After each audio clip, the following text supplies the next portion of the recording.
ప్రేక్షకులకు నమస్తే. మనకు మన దేశంలోనే కాదండి, బయటి దేశంలో కూడా శత్రువులు ఉన్నారు. అండ్ ఇంకో గమ్మత్తైన విషయం ఏంటంటే, బయటి దేశంలో ఉన్న శత్రువులకు ఆయుధాలు అందించేది ఇక్కడున్న ఎదవలే. ఈ ఎదవలే వాళ్ళకి ఆయుధాలు అందిస్తూ ఉంటారు. ఎవరి మీద దాడి చేయమని? మన దేశం మీద, మన ధర్మం మీద దాడి చేయమని ఆయుధాలు అందిస్తూ ఉంటారు. సరే, నేను దీని గురించి ఎందుకు ఏ కంటెక్స్లో మాట్లాడుతున్నానంటే, రీసెంట్గా ఒక కాంట్రవర్సీని లేవనెత్తింది ఒక ఆమె. ఈమె పేరు ఆండ్రీ టుష్కే. ఈమె అమెరికన్ హిస్టారియన్ అని చెప్పుకుంటుంది. ఆర్యన్ ద్రవిడన్ సిద్ధాంతం గురించి, ఇలాంటి అవుట్డేటెడ్ సిద్ధాంతాల గురించి ఈ రోజుకి మాట్లాడుతూ ఉంటుంది. సో అలాగే హిందూ ధర్మం మీద దాడి చేయడానికి కానీ ఎలాంటి మొహమాటం ఉండదు. కానీ అదే ముస్లిమ్స్ గురించి లేకుంటే టెర్రరిజం గురించి మాట్లాడినప్పుడు దాన్ని ఎంత కవర్ చేయాలో అంత కవర్ చేస్తుంది ఈమె. అంతేకాదు, ఔరంగజేబు, అక్బరు వీళ్ళు చాలా గ్రేట్ అని చెప్తుంది. కానీ ఇక్కడుండే శివాజీ మహారాజ్ గురించి కానీ ఇతరుల గురించి కానీ నోరు పెగలదు.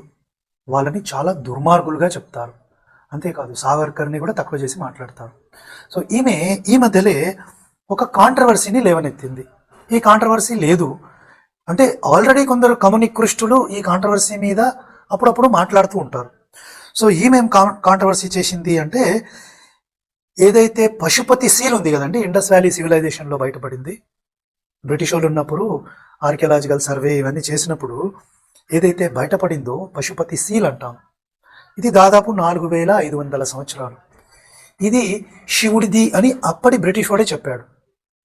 మీకు ఐడియా ఉందండి?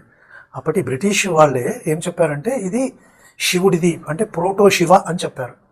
4500 అంటే బేసికల్లీ బ్రిటిష్ వాడు స్టార్టింగ్లో ఏమన్నాడంటే, ఈ ఆర్య లేదు, ద్రవిడ లేదు, ఎక్కడైతే ఇండస్ వ్యాలీలో ఈ ప్రోటోశివ పశుపతి సీల్ దొరికిందో అదంతా కూడా వైదికమే.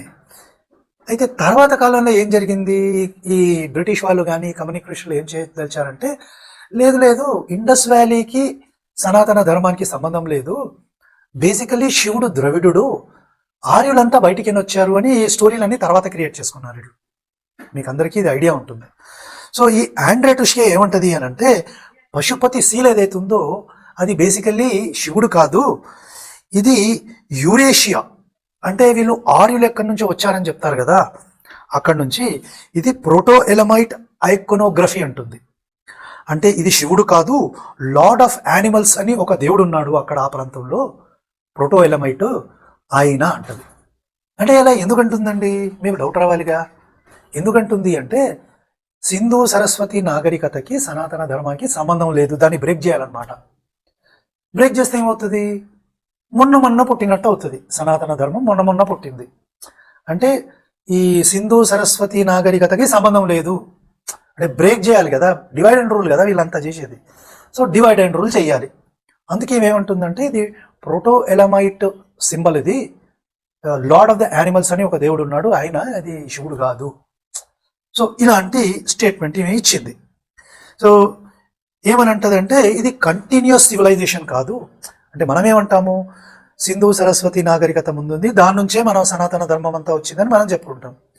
సో ఒక్కసారి పశుపతి సీల్ ఏదైతుందో దానికి సనాతనానికి సంబంధం లేదు అనుకున్నాం అనుకోండి, ఇక డిస్కంటిన్యూ అయిపోయింది, దానికి దీనికి బ్రేక్ అయిపోయింది, మనకేం సంబంధం లేదన్నమాట. సో ఇది సివిలైజేషనల్ కంటిన్యూటీ కాదు అని ఏదైతే మన ఏదైతే కల్చర్ ఉందో, ఇండియన్ మినిస్ట్రీ ఆఫ్ కల్చర్, అది కూడా ఇలాగే చెప్తుంది, భారత ప్రభుత్వం అదే చెప్తుంది. కానీ ఏమంటుందంటే, ఇది తప్పు, అది పశుపతి సీల్ కాదు అంటుంది. సో దీనికి వెంటనే మన కల్చరల్ మినిస్ట్రీ వీళ్ళు రెస్పాండ్ అయ్యి, అది ఏం కాదు, ఇది కంటిన్యూటీ ఉంది అని వీళ్ళు చెప్తున్నారు, బయటికి వచ్చి చెప్తున్నారు. ఇంకోటి, చాలామంది ఆథర్స్ ఉన్నారు, వాళ్ళు కూడా చెప్తున్నారు. దీంట్లో ముఖ్యంగా ఉన్నది అమిష్ త్రిపాఠి అని నా కొన్ని కట్టుకథలు రాశాడండి, బుక్స్.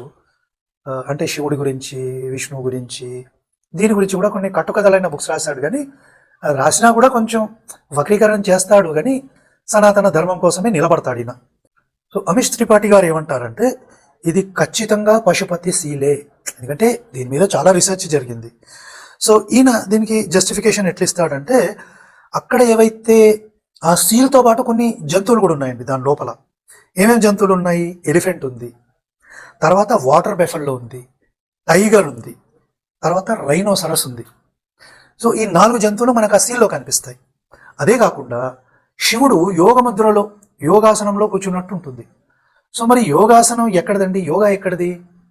ఋగ్వేదం నుంచి పురాణాలలో కూడా వర్ణించబడింది కదా యోగా గురించి, ఉపనిషత్తులలో ఉంది. ఎట్లా కాదంటాం మనం? సో అది చెబుతూ ఈ జంతువులు ఏవైతే ఈ సీల్లో ఉన్నాయో అవి ఆ ప్రోటో ఎలమైట్ కల్చర్లో లేవు, ఆ జంతువులే లేవు అక్కడ. టైగర్ ఉంటే ఉండొచ్చు, మరి రైనోసరస్ ఎక్కడికైనా వచ్చింది అక్కడ? ఈ జంతువులన్నీ లేవు కదా అక్కడ. సో ఈయనేం చెప్తాడంటే ఈమె మిస్గైడ్ చేస్తుంది, ఎందుకంటే యాంటీ ఈ లెఫ్టిస్ట్ ఇకోసిస్టంలో ఉంది ఈమె.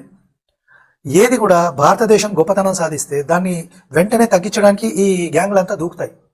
దూకేసి సనాతన ధర్మం అంటే మొన్న వచ్చింది, ఎవడో భాస్కర్ రాజే కనిపెట్టాడు అన్నట్టు మాట్లాడతారు వీళ్ళు.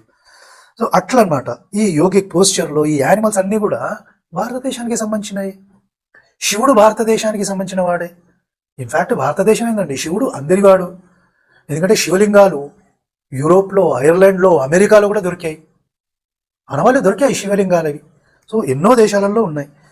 తర్వాత దీనికి సంబంధించిన క్రిప్టిక్ కోడ్ ఏదైతుందో, క్రిప్టోగ్రఫీ, దీన్ని చాలామంది డాక్టర్ భరత్ రావు అంటారు. ఈయన కూడా కొన్ని అనలైజ్ చేశారు ఇండస్ స్క్రిప్ట్ని. కొందరు ఆల్రెడీ అమెరికాలో ఉన్న ఒక ఆయన కూడా దీన్ని డిస్క్రిప్ట్ చేశాడు. సో ఏ రకంగా చూసుకున్న ప్రేక్షకుడు మనకు ఈ సింధు సరస్వతి నాగరికతకి సంబంధించిన సివిలైజేషన్ అంతా కూడా అది సనాతన ధర్మం గురించే చెప్తుంది. సో ఇది కాదు అంటే నిరూపణ చేయాలి. బట్ బేసికల్లీ ఈ ఆండ్రూ టిష్కి అనటమే షీఈస్ స్టూపిడ్. ఎంత లో ఇంటెలిజెంట్ అంటే అసలు డిస్ప్రూవ్ అయినవి కూడా దాని గురించి ఇంకా మాట్లాడుతుంటుంది. ఇప్పుడు ఉదాహరణకి ఆర్యన్ ద్రవిడన్ సిద్ధాంతం తీసుకుందాం. ఆర్యన్ ద్రవిడన్ సిద్ధాంతాన్ని లెఫ్ట్ లెగ్తో ఎప్పుడో తన్నేశాం, దాని గురించి కూడా ఇప్పుడు మళ్ళీ మాట్లాడుతూ ఉంటారు వీళ్ళు. అంటే ఎంత పెద్ద మూర్ఖులో ఒకసారి ప్రేక్షకులు ఆలోచించుకోండి. ఇంత పెద్ద మూర్ఖులు ఆల్రెడీ ప్రూవ్ అయిపోయిన దాన్ని, డిస్ప్రూవ్ అయిపోయిన దాని గురించి కూడా వీళ్ళు మళ్ళీ లేవనెత్తుతూ ఉంటారు. ఎందుకు? సనాతన ధర్మాన్ని దెబ్బతీయాలి. సనాతన ధర్మాన్ని దెబ్బతీస్తే ఏమవుతుంది? ఇండియాని దెబ్బకొట్టినట్టు. ఇండియాని దెబ్బకొడితే ఏమవుతుంది? వాళ్ళు పవర్లోకి వస్తారు. సో ఇండియాని కానీ సనాతన ధర్మాన్ని దెబ్బతీయడం అనేది ప్రైమరీ ప్రిన్సిపల్ అన్నది. అది అయితేనే మిగతావన్నీ వీళ్ళ కుట్రలు ముందుకు సాగుతాయి, లేకుంటే వీళ్ళ కుట్రలు సాగవు. సో అలా అనమాట. అలాగే కాకుండా చాలామంది ముందుకు వచ్చారండి, వచ్చేసి దానికి ప్రూఫ్స్ ఇచ్చారు. మీకు ఇంకో విషయం గుర్తుంటే, కొందరు లెఫ్టిస్ట్లో కూడా ఈ యోగ ముద్రలో కూర్చున్న శివుణ్ణి తీసుకొని కొందరు ట్రైబల్స్ కూడా ఇట్లా టోపీలు పెట్టుకుంటారు, ఇట్లా కొమ్ములు ఉంటాయి అన్నట్టు చెప్పారు, మీకు గుర్తుండాలి. సో ఇలాంటి కుట్రలన్నీ పన్నుతుంటారండి ఈ లెఫ్ట్ ఇస్లామిక్ కవాలు. ఇలా పనిదే ప్రూవ్ అయిపోయినాయి, అంటే ప్రూవ్ చేయబడినాయి కూడా, ఆర్ డిస్ప్రూవ్ అయిపోయినాయి. ఇప్పుడు ఆర్యన్ ద్రవిడన్ సిద్ధాంతం డిస్ప్రూవ్ అయిపోయింది, అయినా దాని గురించి ఏదో ప్రూఫ్ ఉన్నట్టు మాట్లాడుతూ ఉంటారు. సో మరి ప్రేక్షకులు, పశుపతి సీల్ అనేది ఆల్రెడీ ఆ కాలం నుంచి ఈ కాలం వరకు చాలామంది హిస్టోరియన్స్ ప్రూవ్ చేశారు. మరి ఈమె ఎలాంటి హిస్టోరియన్? ఈమె ఎందుకు ఇలాంటి కుట్రల్ని ముందుకు తీసుకెళ్తుంది? అది మనకైతే అర్థమవుతుంది, ప్రజలకు అర్థం అవ్వాలిగా. సో మీరు చెప్పండి, ఇలాంటి కుట్రలు ముందుకు తీసుకెళ్ళడానికి ఈ లెఫ్ట్ ఇస్లామిక్ కబాల్కి ఏం అవసరము? దీని వెనకాల ఏ కుట్ర ఉంది? మీరు కామెంట్ రూపంలో చెప్పండి. అలాగే మీకు ఈ వీడియో నచ్చితే తప్పనిసరిగా లైక్ చేయండి, 10 మందికి షేర్ చేయండి. మరో మంచి వీడియోతో మళ్ళీ కలుద్దాం. నమస్తే.